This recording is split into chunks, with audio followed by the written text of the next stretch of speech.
El ministro del Interior, Fernando Grande Marlaska, nos mintió en sede parlamentaria. Nos aseguró que el cese del coronel Pérez de los Cobos como jefe de la comandancia de la Guardia Civil de Madrid nada tenía que ver con las investigaciones que la Benemérita estaba llevando a cabo acerca de la información que tenía el Gobierno sobre la capacidad de contagio del coronavirus y, en ese caso, poder tomar la decisión de desconvocar la manifestación feminista del 8 de marzo. Él aseguró que nada tenía que ver con eso y que era simplemente una remodelación orgánica dentro del cuerpo, un cambio de equipos. Hoy hemos sabido que nos mentía. El Confidencial publica el documento que así lo demuestra. Se trata de la carta que la directora general de la Guardia Civil escribió para notificar justamente el cese del coronel, asegurando que el motivo era estrictamente ese, no haberles revelado los contenidos de las informaciones que estaban en esas investigaciones que estaban realizando por orden judicial. Resulta que, lógicamente, toda la oposición ha solicitado en masa la dimisión del ministro, que hoy ha comparecido en la sesión de control en el Senado para echar balones fuera, decir que todo es una conspiración y que, lógicamente, que él no dimite. Se pueden imaginar que con la de escándalos que lleva ya el Gobierno sobre las espaldas y no ha dimitido nadie, tampoco era de esperar que lo hiciera ahora Marlaska. Mientras tanto, hoy nos preguntaremos, ¿qué está haciendo Ciudadanos? Este partido, que nació en Cataluña para frenar el nacionalismo, resulta que ahora no tiene ningún complejo a la hora de alinearse con formaciones como Esquerra Republicana o el PNV y dar así su apoyo a la solicitud de prórroga del Gobierno del estado de alarma. Mientras tanto, en la Comunidad Autónoma de Madrid resulta que el grupo de Ignacio Aguado está dando la espalda al Partido Popular y está coqueteando con los partidos de izquierda. Hay quien se está preguntando si no estarán preparando una moción de censura para derribar a Isabel Díaz Ayuso. Esto es lo que está pasando en el panorama político nacional. Son los asuntos de los que nos ocupamos hoy en Distrito Televisión, así que bienvenidos a Los Intocables.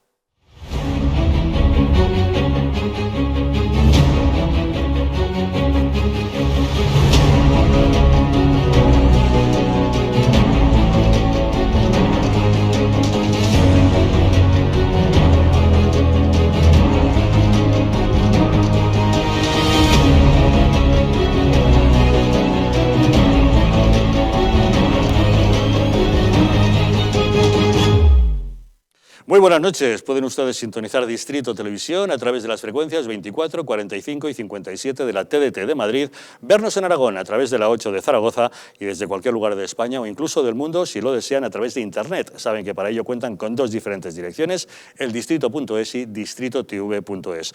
Nos pueden encontrar, como siempre, en nuestro canal de YouTube, Distrito TV, también en Facebook y en Twitter. Y si desean enviarnos mensajes a través del WhatsApp, saben que cuentan para ello con el teléfono 669 72 86 73. Y para abordar los asuntos que hoy nos ocupan, esta noche en la mesa de Los Intocables nos acompaña Cristiano Brown. ¿Qué tal, Cristiano? Muy buenas noches. Muy buenas noches, Javier. Gracias por acompañarnos. Un placer. Y también con nosotros Ana Velasco, Vidal Abarca. ¿Qué tal, Ana? ¿Cómo estás? Buenas noches. Hola, ¿qué tal? Buenas noches. Gracias también por estar con Encantada de nosotros. volver. De inmediato entramos en materia, pero antes permítanme que les diga, España está arruinada por políticos sin escrúpulos y medios de comunicación vendidos al poder. Es la hora de defender nuestra nación, porque la verdadera libertad consiste en estar bien informado. Hazte miembro del Club Patriótico del Distrito. Dependiendo del nivel, podrás tener acceso a contenidos exclusivos y conocer a nuestros presentadores y colaboradores. Y por último, podrás convertirte en un auténtico contertulio de Los Intocables y acompañarnos en nuestra comida semestral de amigos. Nosotros te invitamos. Únete al Club Patriótico del Distrito, la televisión de la Resistencia, en patreon.com/distrito.tv o más bien llamando al teléfono 913-719-167. Se sospechaba, pero parece ser que hoy se ha confirmado. El ministro Grande Marlaska nos mintió cuando dijo que el cese del coronel Diego Pérez de los Cobos como jefe de la comandancia de la Guardia Civil de Madrid nada tenía que ver con que no le filtrase las investigaciones al Gobierno y lo achacó a una simple reestructuración de equipos. El Confidencial publica hoy un documento muy revelador. Es la carta firmada por la propia directora general de la Guardia Civil, María Gámez, en la que ésta comunica el cese del coronel por pérdida de confianza y dice textualmente que es por no informar del desarrollo de investigaciones y actuaciones de la Guardia Civil en el marco operativo y de Policía Judicial con fines de conocimiento. El Gobierno trató de presionar a Pérez de los Cobos para que le revelase los detalles de la investigación ordenada por la jueza Carmen Rodríguez Medel respecto a la información que tenía sobre el peligro de contagio y, sin embargo, no canceló la manifestación feminista del 8 de marzo. A resultas de estas investigaciones, el delegado del Gobierno en Madrid, José Manuel Franco, ha sido citado a declarar como investigado el próximo 10 de junio. Sin embargo, el coronel Pérez de los Cobos se limitó a cumplir con su obligación. Tal como establece el artículo 15 del Real Decreto 769/1987 de 19 de junio, los funcionarios integrantes de las unidades orgánicas de la Policía Judicial deberán guardar rigurosa reserva sobre la evolución y resultado de las concretas investigaciones que les hubieran sido encomendadas, así como de todas las informaciones que a través de ellas obtengan. Sin embargo, quien sí puede haberse saltado la ley es el ministro Grande Marlaska al destituir al coronel, ya que en ese mismo Real Decreto sobre regulación de la Policía Judicial podemos leer en su artículo 16 que los funcionarios de las unidades orgánicas de la Policía Judicial no podrán ser removidos o apartados de la investigación concreta que se les hubiera encomendado hasta que finalice la misma o la fase procesal que la originó, si no es por decisión o con la autorización del juez o fiscal competente. Al ministro Marlaska, hoy la oposición le ha exigido que presente la dimisión y él, en la sesión de control al Gobierno en el Senado, se ha limitado a echar balones fuera, a decir que todo es una conspiración y que todo partió a partir de que se filtrara el famoso informe con la investigación de la Guardia Civil. El jueves a la noche, del jueves al viernes anterior a ese domingo, al que usted dice, domingo-lunes, se filtró ese informe nada más ser entregado en el juzgado, en un medio de comunicación. Y evidentemente lo que preocupa a la gente que trabaja con este ministro, a la directora de la Guardia Civil y al secretario de Estado, a los cuales les doy perfecta respaldo porque son unos profesionales dignos y requirió la directora que se le informara qué pasaba con esa filtración. Usted sabe que una filtración es un delito de descubrimiento de secretos. ¿Qué se estaba haciendo para investigar? ¿Qué se estaba haciendo en ese contexto? ¿Qué es lo que acontecía en el derecho de la investigación?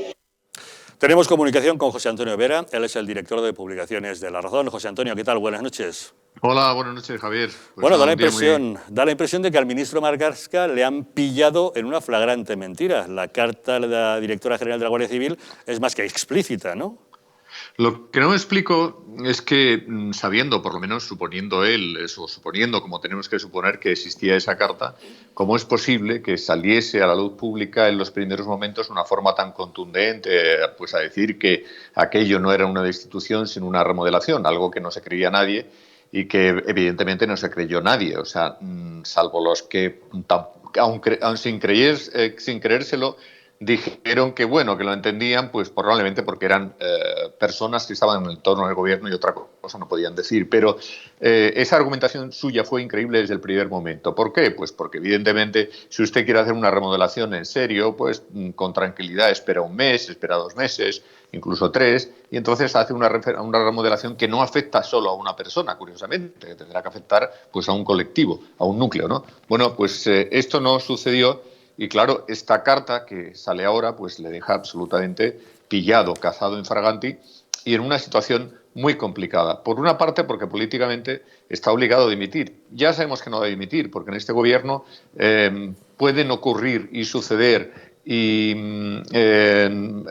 venir unos tras otros los escándalos más relevantes, que nunca pasa nada. ¿Por qué? Porque ellos consideran que un escándalo tapa a otro y al final la gente se va olvidando, ¿no? Y ya nadie se acuerda de lo de Ábalos con Venezuela, o sí que nos acordamos, pero quiere decir que ha habido tantos escándalos de por medio, pues que eso, un escándalo tapa a otro y entonces ellos aspiran a que efectivamente dentro de una semana ya tengamos otro escándalo y por tanto nos hayamos olvidado de este. Y les da igual que los medios de comunicación lo digan, que los periódicos más influyentes lo digan, que las radios y los comunicadores y las televisiones que lo pueden hacer lo digan, porque simplemente no se mueven. Con lo cual no queda más remedio que efectivamente la acción de la justicia, es decir, la única que al final podría remover, suponiendo que Marlaska no pierda también la confianza de quien únicamente se la da, que es el presidente del gobierno, Pedro Sánchez, porque prácticamente tiene una relación muy mala con la mayor parte de los ministros. Hay que recordar, Javier, por ejemplo, que su relación con la ministra de Defensa, de quien también depende el Instituto Armado, la Guardia Civil, es prácticamente inexistente. De hecho, a la toma de posesión de María Gámez no fue Margarita Robles, y Margarita Robles no dice absolutamente nada de este tema. La relación con ella es inexistente, pero además Marlaska hoy en día tiene una relación mala o muy mala con otros ministros tan relevantes como, por ejemplo, puede ser Escrivá, el de la Seguridad Social, Carolina Darias, o incluso con el propio ministro de Justicia. Está en una situación muy aislada, no tiene apoyos en el gobierno, solamente tiene el apoyo de Pedro Sánchez, suponiendo que lo tenga, y, eso sí, de Podemos, que en los últimos tiempos han sido los que han venido pues, a limpiarle o a lavarle la cara de alguna manera. Por tanto, yo creo que lo que procede cuando toda la oposición al unísono, o por lo menos la más importante, piden tu dimisión, y cuando se demuestra que efectivamente hay razones para ello, puesto que has mentido y queda en evidencia con esa carta, lo suyo es dimitir, pero me temo que no lo va a hacer y que por tanto tendrá que ser la acción de la justicia la que se ponga en funcionamiento. Pero ya has visto al ministro esta misma tarde en la sesión de control en el Senado. La oposición le ha arrinconado y él se ha limitado a echar balones fuera, diciendo que en todo caso habría que imputar las culpas a quien haya filtrado ese famoso informe de la Guardia Civil a la prensa. Ese informe que a él no le quisieron contar los guardias civiles. Bueno, es que en todo caso eso tendría que ser objeto de una investigación. A mí me parece que el caso del 8M está en manos de una juez que ha demostrado a lo largo de su carrera profesional pues una gran independencia, porque no en vano actuó en diferentes procedimientos, algunos contra el PP, otros contra el Partido Socialista y otros que no tienen nada que ver con la política, pero siempre con una gran independencia. Y por tanto, me parece que tendrá que ser la justicia, en este caso, quien investigue y dirima qué es lo que aconteció ahí. Desde luego, el informe pudo ser filtrado por quienes lo hicieron, que no lo creo, o por la jueza, que tampoco. ¿Por qué no lo iba a tener él? Porque hay muchas maneras de conseguir esos documentos. Evidentemente, claro que hay. Lo que sabemos es que Pérez de los Cobos no se lo quiso dar. Eso sí que lo sabemos. Pero ¿por qué no es posible entender que hubo otras personas dentro de su ministerio, de la dirección o de la Guardia Civil que pudieron tener acceso a ese documento? Pues no lo sé. Me parece que esto de buscar, de ir contra el mensajero, en fin, es una antigua estrategia que no lleva a ninguna parte. Aquí lo importante es si se mintió o no, si se cesó a una persona, como así ha ocurrido, por cumplir con su obligación, porque esta persona estaba actuando en función de lo que la Constitución le imputa como miembro de la Policía Judicial. Y ya sabe Marlaska, que es un juez, que como persona que está involucrada en una actuación vinculada a la justicia y, por tanto, como policía judicial, esa investigación solo se la puede dar al juez, no se la puede dar a otra persona. Por tanto, Marlaska, cuidado, porque también puede ser, en este caso, acusado de un delito que no sería menor, como cuál es el de obstrucción a la justicia. Pero los manejos del Gobierno no terminan aquí. El Gobierno quiere solicitar el archivo de esta causa, de estas diligencias incoadas por la juez Martínez Medel, y resulta que para ello ha puesto a la fiscal general del Estado, a Dolores Delgado, a trabajar, y esta ha designado a un hombre de confianza, a su secretario general técnico, para que redacte él mismo las alegaciones para solicitar el archivo de esa causa, saltándose al fiscal naturalmente designado. ¿No es una utilización un tanto torticera de los medios del Estado en interés propio del Gobierno?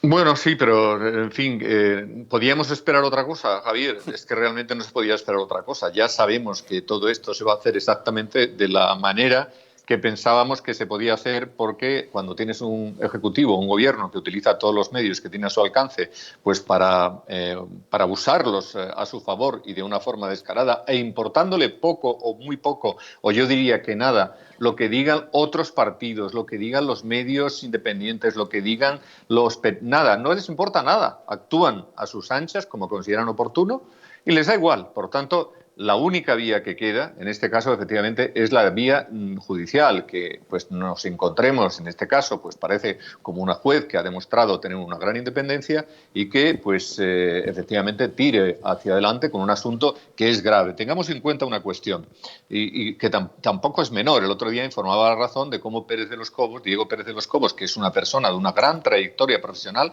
que ha estado con 5 ministros, que ha desempeñado las labores más relevantes en la lucha contra el terrorismo, siempre con gran eficacia, que estuvo en el tema del independentismo en Cataluña, también, pues, en fin, con una reconocida eficacia. Con esta persona se le ha quitado de en medio por hacer algo en fin, que era su obligación. Esta persona tenía que dar esa información al juez y no se la podía dar a ninguno de sus superiores, en este caso a la directora de la Guardia Civil. Bien, el coronel Diego Pérez de los Cobos va a ir a los tribunales en contra de su cese. ¿Por qué? Pues porque cuando estás inmerso en una causa que está siendo investigada dentro de un procedimiento judicial, no te pueden cesar, porque tú estás amparado, en este caso, por ese procedimiento judicial. Por tanto, ahí puede también tener Marlaska, y no digamos ya María Gámez, que por cierto no ha dicho nada en todo este tiempo. María Gámez está absolutamente muda y no dice nada. Pues yo creo que ahí tanto Marlaska como María Gámez van a tener un problema añadido más.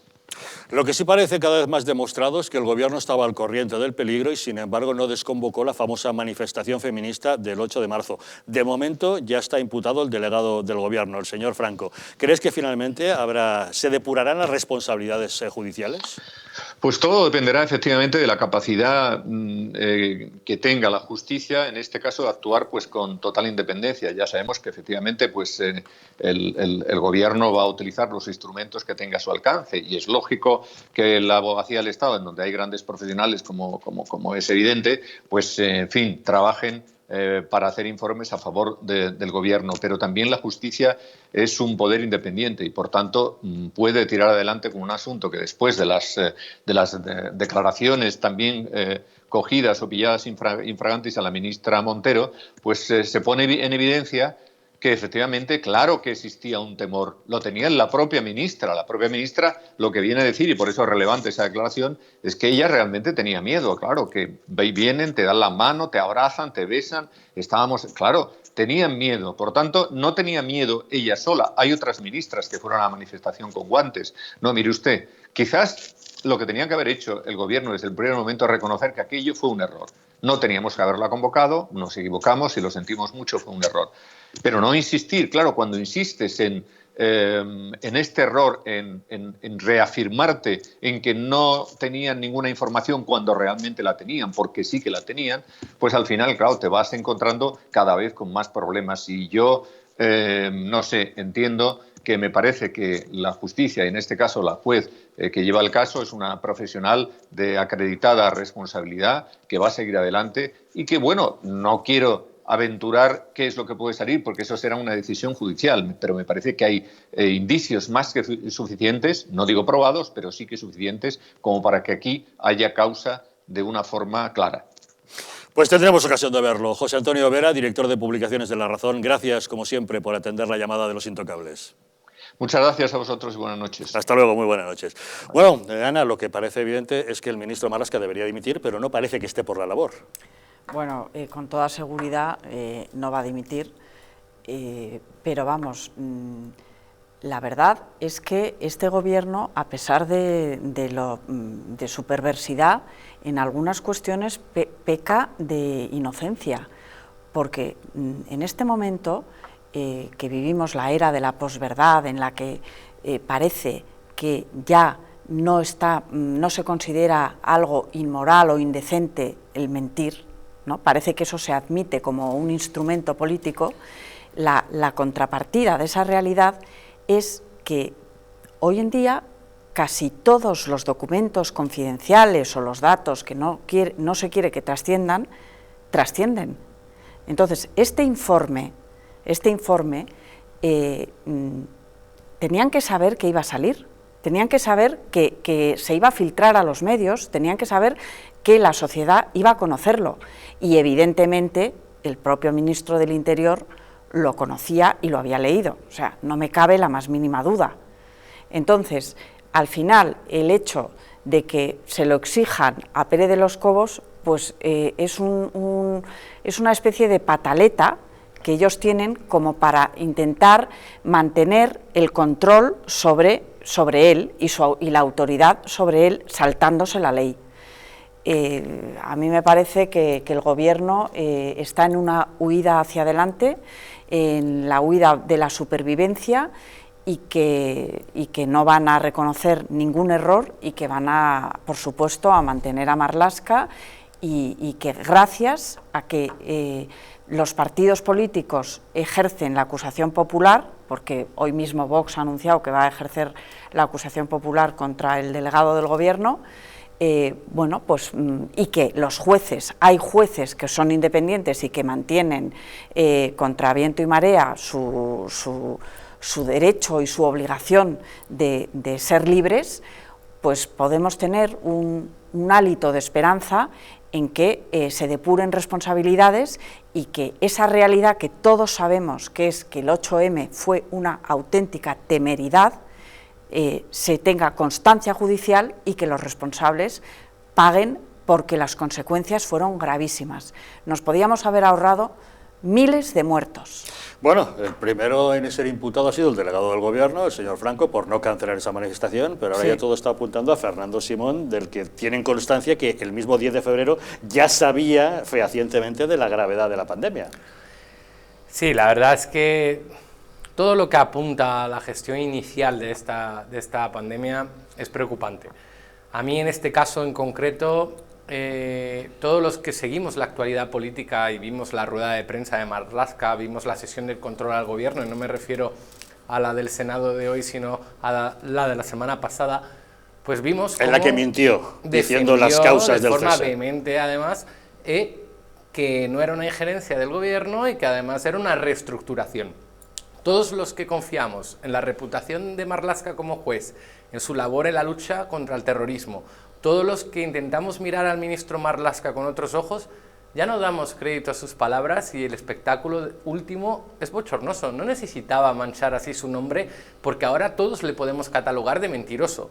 Entonces, ya hablamos de dos términos. Uno, el de la injerencia del gobierno en la justicia, la separación de poderes, algo fundamental para la calidad de nuestra democracia, pero también cuestionamos a nuestro ministro de Interior a la hora de mentir al Congreso de los Diputados.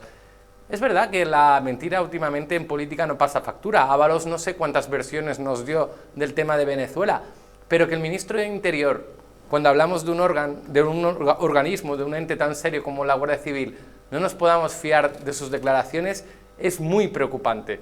Yo siempre he defendido la labor de la Guardia Civil, siempre he defendido la separación de poderes y siempre lo seguiré defendiendo. Creo que Marlaska, como juez, debería ser una autoridad a la hora de defender dicha separación de poderes, y no podemos entender que Marlaska siga en su puesto. Yo, de verdad, le está perjudicando mucho a su imagen seguir de la mano de Pedro Sánchez. Yo sé que cuando lo eligió como ministro de Interior fue algo como un anuncio estrella, pero aquí al final el señor Marlaska se ha estrellado, porque ha tirado su prestigio y su reputación por la borda por hacer caso al señor Sánchez.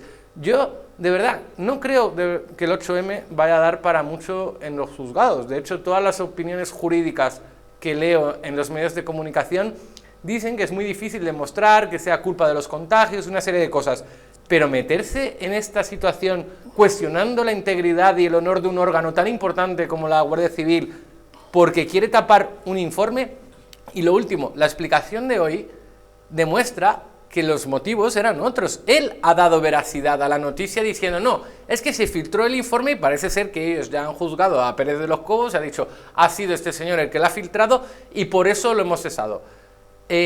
¿Por qué la semana pasada estuvo intentando engañar a 45 millones de españoles que estamos en este país pendientes de lo que hace nuestro gobierno? ¿Por qué nos intentó tomar el pelo a todos, mentirnos? Porque también repitió una y otra vez que no conocía el informe en sede parlamentaria, cuando ya habla de que hubo una filtración de un informe, que digo yo que él habrá ojeado una vez ha decidido cesar a alguien por haber filtrado algo. Entonces, a mí el insulto a la inteligencia de este gobierno, el insulto a todos los ciudadanos que estamos pendientes de sus decisiones continuo, después de más de 2 meses de pandemia, es lo que no me puedo aguantar, es lo que sinceramente más me cabrea. Dices que no tendrá recorrido en los tribunales el tema de la manifestación del 8M porque no se podrá demostrar la causalidad, la causa-efecto. De acuerdo, no podrá hacerse en cuanto a homicidio involuntario, imprudente, pero sí podrá hacerse en cuanto a prevaricación. Teniendo datos, no se canceló esa manifestación. Es verdad que es un derecho, perdona Ana, el derecho de manifestación es algo muy difícil de cercenar, es decir, lo ha intentado hacer el gobierno en cierto momento. Perdona, pero ahora se han cercenado muchos derechos en este estado de alarma por medidas precautorias en tema sanitario, y si tenía datos el gobierno de que esa manifestación tenía que ser suspendida por cuestiones de seguridad, se hubiera suspendido, como no se concede permiso para muchas otras. Lo entiendo además así perfectamente, pero es verdad que he tenido también este debate en otras ocasiones y el derecho a manifestación está muy por encima. Es verdad que hemos visto durante durante estos días momentos en los que se ha cuestionado, pero vamos, que la causa penal en sí está básicamente descartada, la prevaricación administrativa, y ahí el delegado del gobierno es el que puede tener un papel importante, habrá que dilucidarlo, pero lo más importante, por parte de los que nos gusta la política, es decir, ahora mismo se acabó el trabajo, que se dediquen los jueces a investigar si ha habido prevaricación o no, si alguien ha cometido un delito, y aquí va a haber mucho que investigar. Yo creo que esto forma parte de algo mucho mayor, que es el intento desesperado del gobierno por ocultar todos sus errores tan graves y de consecuencias tan tremendas. Uno de esos errores fue el 8M, pero ha habido muchos más. Pero fue solo el primero. Claro, el primero ni siquiera fue el primero, porque yo recuerdo que cuando se suspendió la feria de Mobile Forum en Barcelona, la vicepresidenta Carmen Calvo hizo unas declaraciones en las que dijo: este congreso no se ha suspendido por motivos de seguridad, sino que ha sido por causas políticas. El propio ministro de Sanidad, Salvador Illa, hizo las declaraciones en la misma línea. Exacto. No hay motivos sociosanitarios para la suspensión del Congreso. Ellos sabrán por qué lo han suspendido. Sí. Entonces, querían dar a entender que los organizadores se querían ir de Barcelona. Claro. Y a partir de ahí, aquí ha habido una negligencia absoluta en cuanto a la prevención. Pero la prevención en cosas tan simples como abastecerse de material sanitario, abastecerse de mascarillas, abastecerse de test, preparar los hospitales de campaña, porque si no hubieran tenido que usarlos después, no pasa nada, pero tú lo tienes ya todo preparado. Y más teniendo en cuenta todos esos avisos de la OMS que les estaban llegando continuamente. Yo este fin de semana, revisando periódicos antiguos, es que he leído noticias de la comunidad china en España de primeros de febrero, que estaban comprando las mascarillas, todas las mascarillas que había en las farmacias de España, se las llevaban los chinos para ellos estar precavidos. Y hace unos días habréis escuchado, habréis leído que la comunidad china mandó varias cartas al defensor del pueblo, al ministro de Sanidad, advirtiéndoles de lo peligroso que era el coronavirus y la pandemia que se nos venía encima. Y nadie les contestó. Esta cuestión del ministro Marlaska, que es puramente política, es una vergüenza. Es una vergüenza porque no se puede mentir en política, porque los políticos, que son los representantes de los ciudadanos, tienen que ser íntegros, tienen que tener moral, tienen que tener decencia. Es mucho mejor dimitir y marcharte a tu casa, pero irte con el honor y con la cabeza levantada. Lo que ocurre es que este señor, Grande Marlaska, hace mucho tiempo ya, no ahora, sino que hace mucho tiempo, que dilapidó el prestigio que pudo tener. En concreto lo dilapidó cuando, siendo presidente de la Audiencia Nacional, aprobó la derogación de la doctrina Parot, aprobó su aplicación de una manera absolutamente torticera en España, y él con su voto de calidad, fue el que hizo posible que salieran varios cientos de terroristas de la cárcel.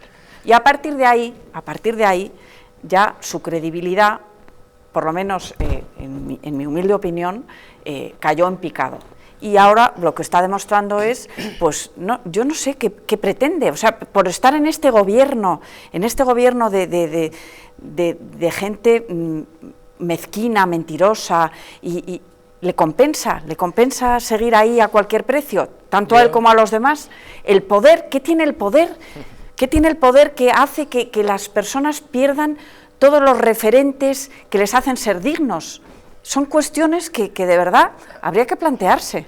Yo a Marlaska en esa dirección apuntaría que se olvide del poder y que, recobre su carrera judicial, que va a estar mejor y va a ser más feliz que intentando vender algo que no puede explicar a los españoles, que es que haya mentido, que le hayamos pillado y que encima haya atacado a un órgano tan importante, a un ente tan importante como la Guardia Civil.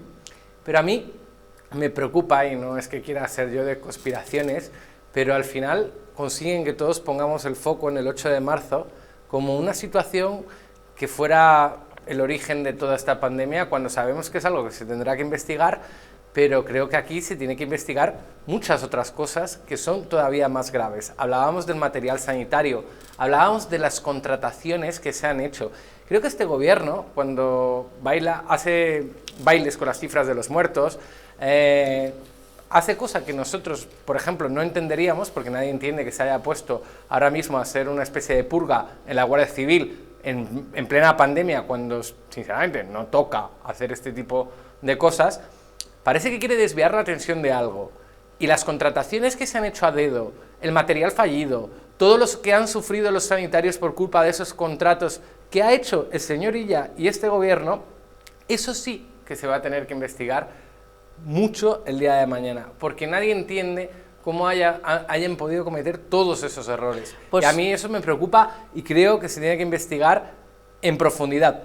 Aparte del 8 de marzo, que se tendrá que investigar, a mí me preocupa los abusos del gobierno durante el estado de alarma. Por supuesto, pero esto que comentas de esas compras que se han hecho con unos sobreprecios extraordinarios han sido porque iban a la desesperada, porque necesitaban ese material sanitario que no había en el mercado y que ellos además no sabían cómo conseguir, porque lo de la centralización de las competencias en un único mando, que debería de haber sido positivo a la hora de gestionar, resulta que ha sido caótico. Por la falta de experiencia del Ministerio de Sanidad al tener competencias transferidas hace décadas. Y pero lo que no se puede tolerar, Ana, en es tener un gobierno que sea como un pollo sin cabeza. Si hay algo que no sepan hacer, pues que busquen a alguien que sí sepa hacerlo. Eso es lo que esperas de tu gobierno. Pero sí, al revés. Yo no solamente no lo justifico, sino que digo que han sido absolutamente, o sea, lo han improvisado todo. No han tenido, han estado cambiando constantemente las decisiones que tomaban, era prueba-error, y cada prueba-error han supuesto cientos de muertos, tranquilamente, porque es que todos los errores suponían vidas humanas. Bueno, y además lo ha hecho en ocasiones con intereses espurios políticos, como poner los palos en las ruedas de comunidades como la de Madrid, por ejemplo, o intervenirle y incautarse de su material, cosas por el estilo. Por cierto, es que hay que reconocer que toda la maquinaria mediática de la izquierda ha puesto en marcha su aparato de propaganda para atacar justamente a la presidenta de la Comunidad de Madrid. Lo intentaron primero por la gestión del coronavirus, no lo consiguieron, después la atacaron por si estaba alojada en un apart-hotel que resultaba que se pagaba ella misma y tampoco lo consiguieron, lo han intentado con otros mismos motivos, pero siguen adelante. La prensa afín al gobierno sigue publicando cosas, sean ciertas o no. Ahora, por ejemplo, que ha dejado sin las becas y los menús escolares a todos los niños acogidos a la renta mínima de reinserción. Bueno, pues una información que han visto hoy publicada en un periódico resulta que es falsa. Un aplauso y les contamos.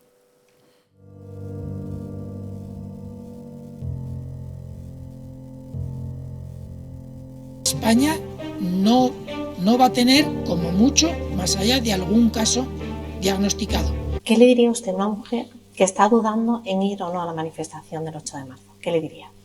Que le va la vida, que le va su vida.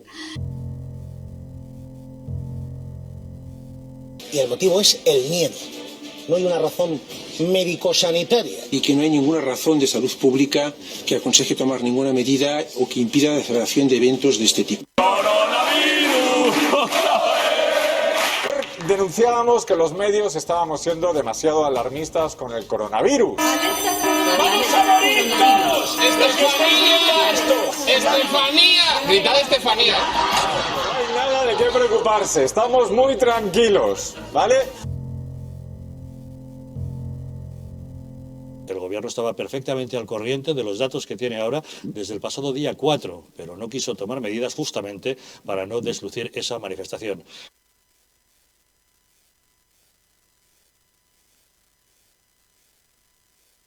Para que no se vuelva a repetir, colabora con nosotros y lucharemos por ti.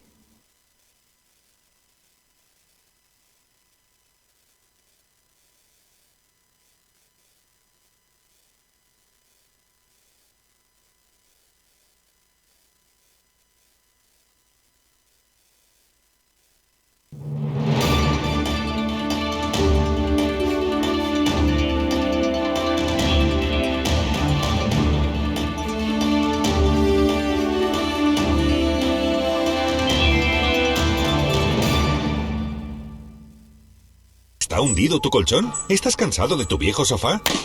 Ven a Muebles Adama, te fabricamos tu sofá o tu colchón a medida. Y no se te olvide preguntar por el dormitorio juvenil de tus hijos. Recuerda que tenemos descuentos especiales en muebles de salón. Estamos en la calle General Ricardos 190, Metro Oporto. Teléfono 91 525 29 41 y en www.mueblesadama.com. El estrés, la ansiedad y un ritmo acelerado de vida influyen de forma directa en la calidad de nuestro sueño.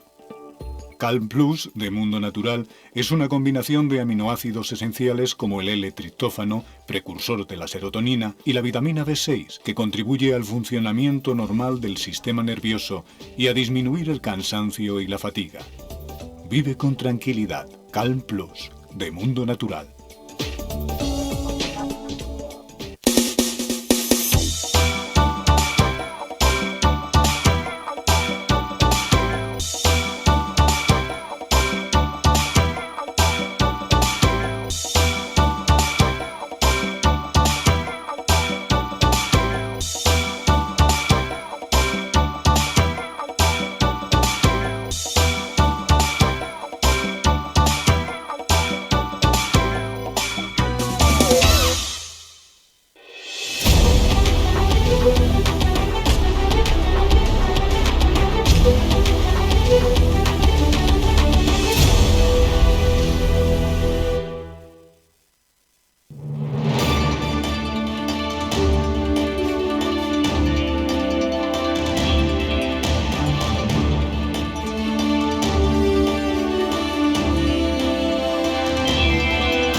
¿Sabías que nuestro intestino aloja una estructura que fabrica y almacena el 80% de nuestra... El aparato de propaganda mediática de la izquierda sigue tratando de atacar a Isabel Díaz Ayuso, la presidenta de la Comunidad de Madrid, intentando perjudicar su imagen, aunque sea con noticias que no están debidamente contrastadas. Este es el titular que podemos leer en el diario El País de hoy. Tras suprimir las pizzas, Madrid deja sin menú a los niños vulnerables de escuelas infantiles. La alternativa del gobierno de Isabel Díaz Ayuso a la comida rápida ha dejado sin almuerzos a los pequeños de centros de 0 a 6 años.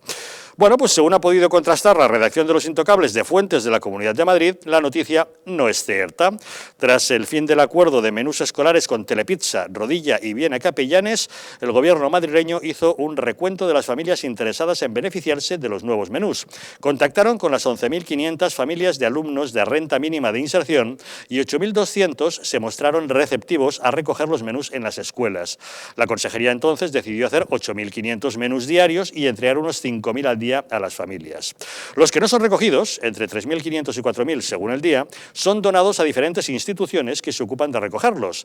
La noticia puede llevar al lector a la confusión porque habla de niños de 0 a 6 años, pero no aclara que los de 0 a 3 nunca han sido alimentados con cargo a la Consejería de Educación, de modo que sus comidas las proporcionan las entidades sociales. Educación sí es responsable de alimentar a los de 3 años en adelante. En concreto, los de 3 a 6 años, a los que se refiere esta información, cursan segundo ciclo de educación infantil. Los padres o tutores de estos niños van a los colegios de educación infantil y primaria que sí están incluidos en el nuevo formato de menús escolares y allí los recogen.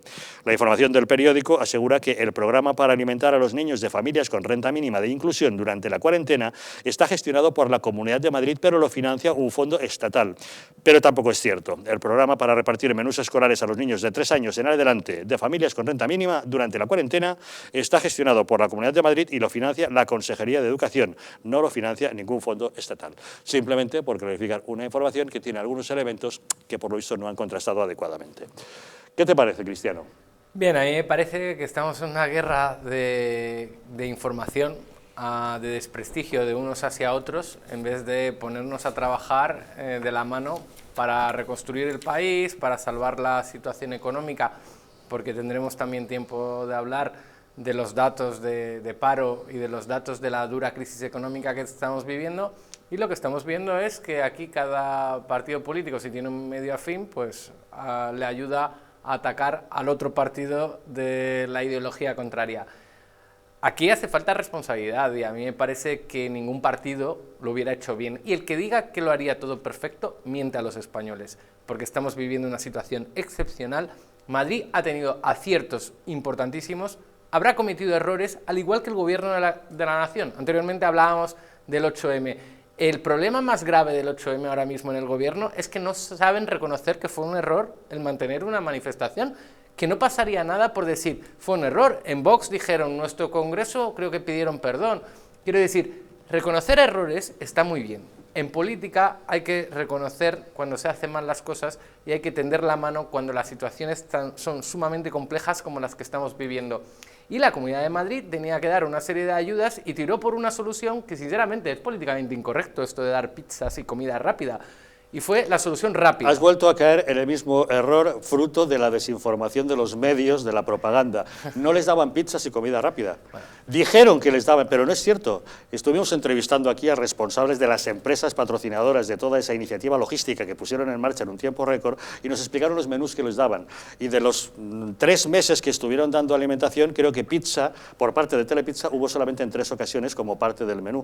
Pero no les daban pizzas y comida rápida. Bueno, pero es que ya, pero la propia presidenta en el imaginario Ayuso, colectivo ha quedado instalado eso. O sea, la propia imagen, es que recuerdo perfectamente, la propia presidenta Ayuso intentando defenderlo en sede parlamentaria de la Asamblea de Madrid, diciendo que los niños están encantados de comer pizzas, lo cual me pareció un discurso tremendamente malo porque se le iban a echar los medios encima porque cometió un error. Aquí hay que dar una dieta saludable. Puede ser que en un momento dado, y ahora mismo no tengo los datos en la mano, pudieran buscar una solución rápida, pero en todo caso se ha trabajado para una solución, digo yo, más mejor desde el punto de vista nutricional de la salud de la infancia. Te aseguro que he visto los menús que repartían a los niños y me encantaría comerlos yo todos los días. Yo lo que digo es que estamos viviendo una situación en la que ni los partidos políticos están contribuyendo a que haya un cierto consenso sobre cómo deberíamos salir de esta situación, ni estamos viviendo por parte de algunos medios que están participando de esta guerra entre partidos que tampoco ayuda a nada a que haya una reconstrucción nacional, ayuda a la crispación social, ayuda a la discusión entre derechas e izquierda, quiénes son los malos, quiénes son los buenos, pero no ayuda a salvar la economía, a garantizar a la gente que vayamos a poder pagar los ERTES, a garantizar, por ejemplo, esto que estamos hablando, la alimentación de los niños el día de mañana, porque eso es un tema serio, eso sí preocupa a muchas familias, porque muchas familias no están preocupadas por determinadas cosas que están ocurriendo en el Congreso, pero les preocupa si van a cobrar a final de mes, si sus hijos van a comer, qué va a ser de esta crisis sanitaria. Algunos ya están hablando de miedos a un posible rebrote, y hay gente que tiene miedo incluso hasta planear sus propias vacaciones, y recuerdo que hemos inaugurado el mes de junio. Es decir, hay muchos temas serios en nuestro país y aquí parece ser que algunos están en otra cosa. Bueno, pero es verdad que las decisiones serias se toman en las instituciones. Por lo tanto, lo que se hace en las instituciones, no sé si están serias o no, y lo que se habla en las instituciones tiene repercusión luego en la vida cotidiana de la gente. A mí me parece tremendamente injusto con estas empresas que altruísticamente han entregado lo que ellos podían hacer, que es el tipo de comida que ellos elaboran, que ellos decidan que entregan pues muchísimas cantidades de comida para ayudar en la medida de sus posibilidades a la Comunidad de Madrid en esta situación tan excepcional, y que a cambio lo que reciban es desprestigio de marca, como si lo que ellos hicieran es comida basura, me parece de un desagradecimiento absoluto y muy injusto para con ellos.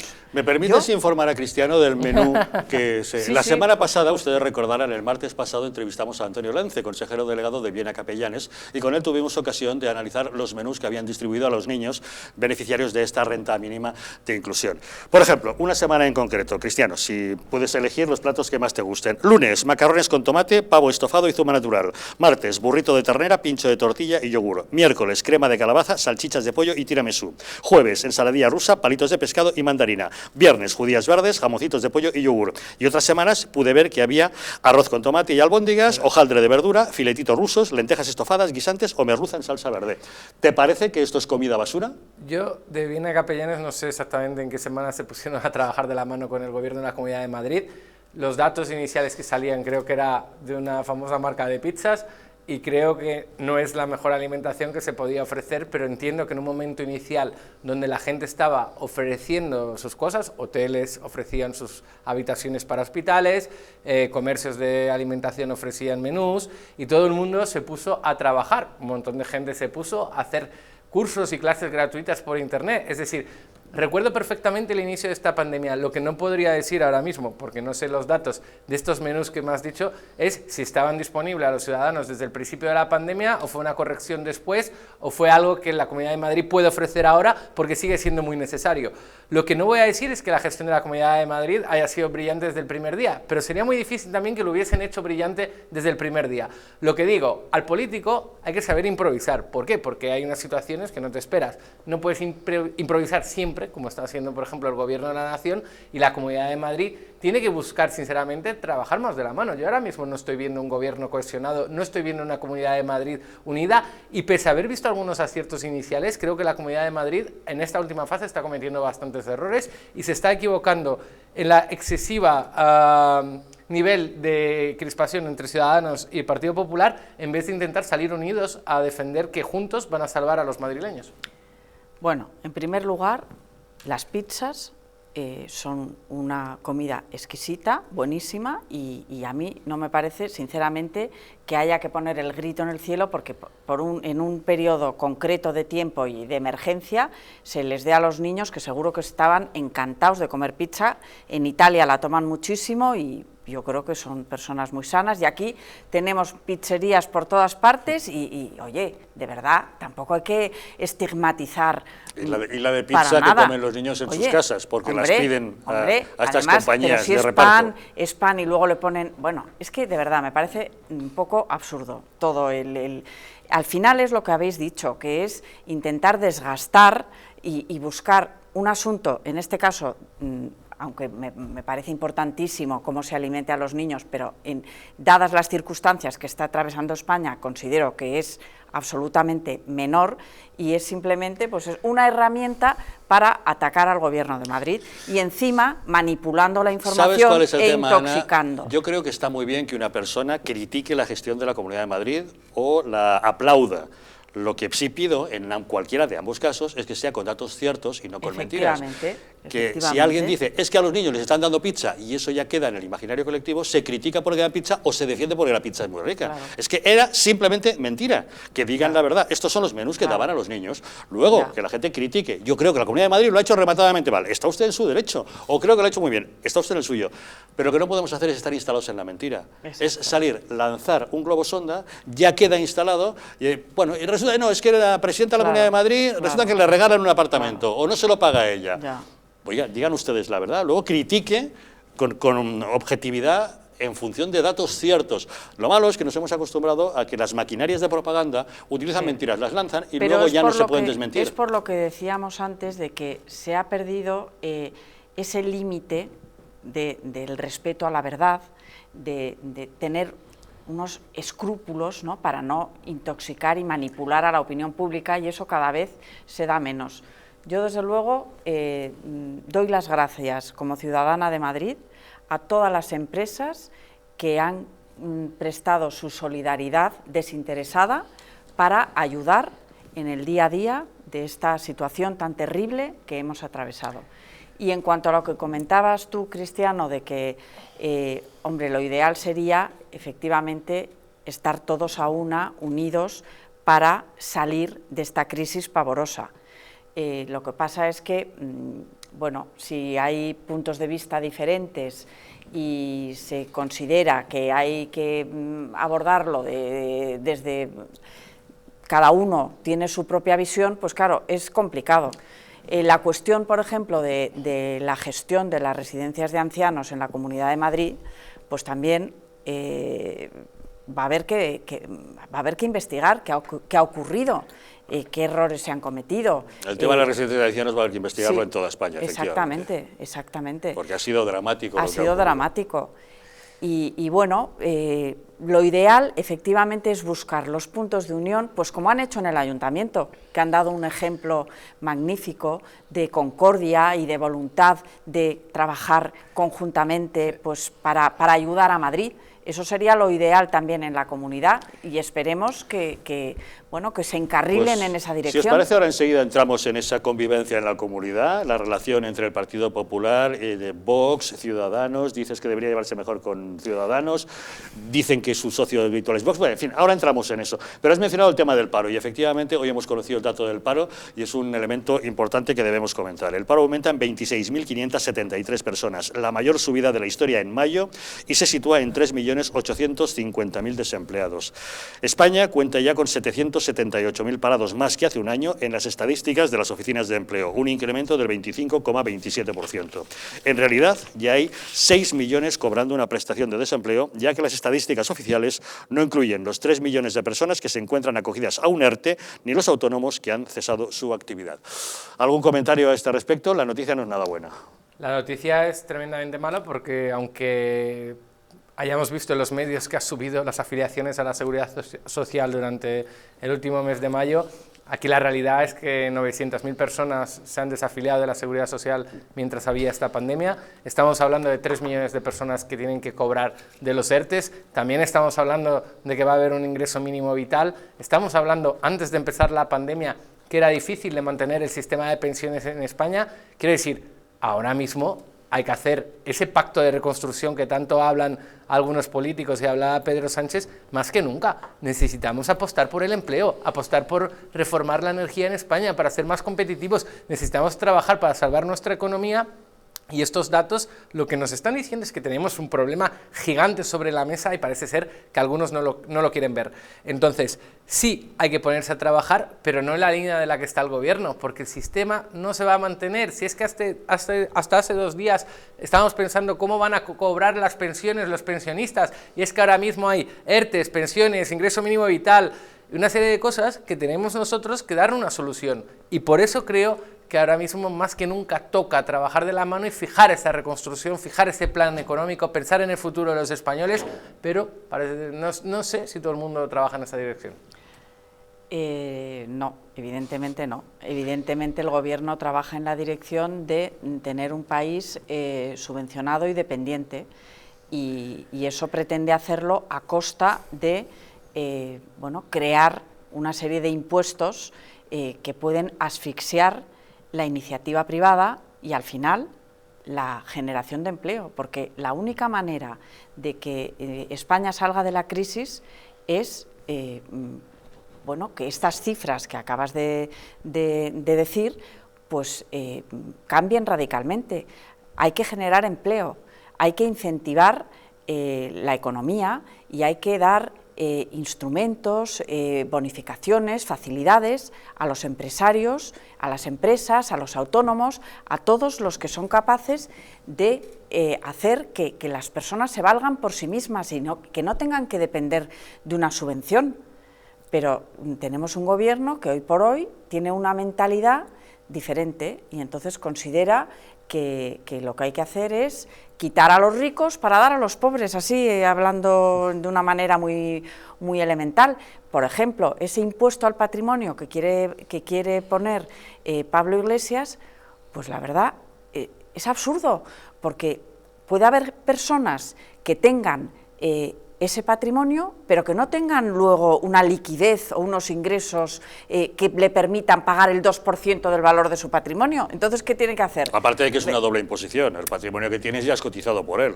Claro, pero si es que encima te obligan a pagar imagínate a alguien que tiene, pues eso, un patrimonio importante, pero que luego no tiene unos ingresos que le permitan pagar el 2% del valor de ese patrimonio. ¿Qué hace? Desprenderse de él o sea, ¿eso por dónde se genera riqueza haciendo ese tipo de instrumentos financieros? No se genera riqueza, ¿sí? Yo creo que la clave está en el individuo, en dar libertad a los individuos, a las empresas, a la sociedad y dar todas las facilidades que sean posibles para que nosotros mismos seamos capaces de construir nuestro futuro y de desarrollarnos y de tener un porvenir. Nosotros, tenemos que dar facilidades, pero tenemos que conseguir que eso sea una realidad. Tenemos un sistema, por ejemplo, laboral, un mercado laboral con muchísimos tipos de contratos. Nosotros desde UPyD apostamos por un contrato único, hay que simplificar el marco laboral, hay que simplificar la burocracia dentro de nuestro país. Tenemos 17 sistemas autonómicos con burocracias distintas. Eso hace que nuestras propias empresas ya de por sí sean menos competitivas. La energía en España simplemente es más cara y tenemos que ayudar con una reforma de nuestro sistema energético. Tenemos muchas líneas de actuación, es decir, con voluntad y con ambición política de querer cambiar las cosas, hay mucho trabajo por hacer ahí fuera. Hablábamos al principio de esta pandemia, por ejemplo, de los autónomos y las pymes. Esto de vincular la cuota de autónomos a los ingresos de la empresa es algo que ahora mismo todo el mundo entiende a la perfección, que si tú estás cerrado no tiene sentido que pagues cuota de autónomos, pues es algo que llevamos pidiendo mucho antes de la pandemia, que es algo de sentido común. Hay muchísimas medidas que creo que los partidos políticos se pondrían de acuerdo y firmarían en un documento porque son de sentido común y salvarían la economía española. Pero todavía no estamos en ese debate, unos hablando de golpe de Estado, otros hablando de, no sé, del 8M. O sea, el problema de la economía es tan grave que si no se ponen a trabajar sobre ello, vamos a ser el último país de Europa otra vez en salir de la crisis. Entonces, tenemos los datos sobre la mesa. Hoy, por ejemplo, unos datos bastante duros, pese a que algunos medios de comunicación hayan querido verlo como algo más suave, vamos, de lo esperado. Yo no sé qué datos esperaban realmente, yo solo sé que el Estado ahora mismo está 6 millones de prestaciones de desempleo que está pagando el Estado. O sea, quiero decir, o actuamos ya y ponemos un plan sobre la mesa, o cuando vayamos a actuar va a ser demasiado tarde. Y eso son familias que van a sufrir, eso son muchas familias que van a sufrir. En estos momentos hay 22 millones de personas cobrando del Estado, entre funcionarios, sueldos públicos, subvenciones, ayudas directas de todo tipo. La verdad es que insostenible para una economía como la nuestra. Sobre todo porque aumentará el déficit y al final... un déficit que ya no controlaban antes, pese a las advertencias de Bruselas. Claro, y los jóvenes, las generaciones que vienen por detrás, pues se van a encontrar con que ellos no van a tener ese bienestar económico a causa de la gestión que se está haciendo ahora. Temo que ni los jóvenes, ni los maduros, ni los ancianos van a tener el bienestar que podían tener en estas alturas. Sí. Vamos a hacer una pequeña pausa y volvemos de inmediato para hablar de ese entendimiento de partidos de que estábamos mencionando hace solamente un momento y del vuelco de Ciudadanos. Resulta que ahora Inés Arrimadas apoya a Pedro Sánchez y, sin embargo, en Madrid también están pasando cosas. Ignacio Aguado parece ser que le está dando la espalda a Isabel Díaz Ayuso. Pausa y les contamos.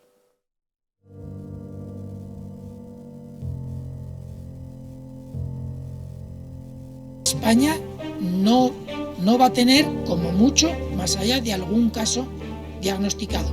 ¿Qué le diría usted a una mujer que está dudando en ir o no a la manifestación del 8 de marzo? ¿Qué le diría? Que le va la vida, que le va su vida. Y el motivo es el miedo. No hay una razón médico-sanitaria. Y que no hay ninguna razón de salud pública que aconseje tomar ninguna medida o que impida la celebración de eventos de este tipo. Denunciábamos que los medios estábamos siendo demasiado alarmistas con el coronavirus. ¡Vamos a morir todos!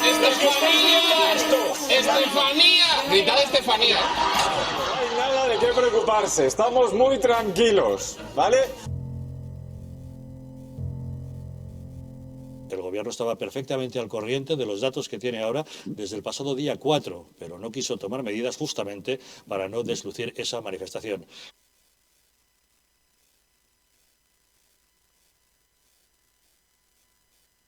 Para que no se vuelva a repetir, colabora con nosotros y lucharemos por ti.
estrés, la ansiedad y un ritmo acelerado de vida influyen de forma directa en la calidad de nuestro sueño.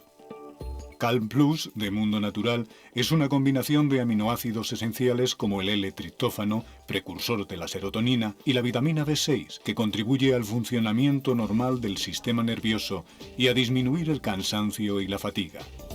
Vive con tranquilidad. Calm Plus de Mundo Natural.